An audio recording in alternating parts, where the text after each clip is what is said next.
टाहाकारी येथील श्रद्धास्थान असलेल्या श्री जगदंबा मातेच्या प्राचीन मंदिरातील गळती थांबवण्यासाठी पुरातत्व विभागाने अखेर दुरुस्तीच्या कामास सुरुवात केली आहे।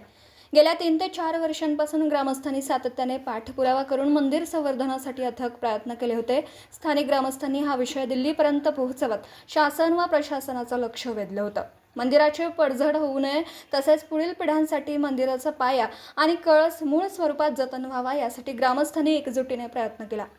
या पाठपुराव्यास मुख्यमंत्री देवेंद्र फडणवीस, उपमुख्यमंत्री एकनाथ शिंदे, पालकमंत्री राधाकृष्ण विखे पाटील, खासदार डॉ. सुजय विखे पाटील लोखंडे, खासदार हेमंत गोडसे, खासदार राजाभाऊ वाजे, खासदार वाकचौरे तसेच माजी आमदार वैभव पिचड यांचं मोलाचे सहकार्य। विशेषतः माजी आमदार वैभव पिचड यांनी मुख्यमंत्री देवेंद्र फडणवीस यांना पत्रव्यवहार करून मंदिर दुरुस्तीचा विषय प्रभावीपणे मांडला होता। विविध लोकप्रतिनिधींच्या सातत्यपूर्ण प्रयत्नांमुळे अखेर पुरातत्व विभागाने मंदिराच्या जीर्णोद्धाराच्या कामाला हिरवा कंदील दिला। मंदिराच्या दुरुस्तीचे काम सुरू झाल्याने टाहाकारी ग्रामस्थांमध्ये समाधानाचं वातावरण असून या कार्यासाठी मदत करणाऱ्या सर्व मान्यवरांचे ग्रामस्थांनी आभार मानत अभिनंदन केलं।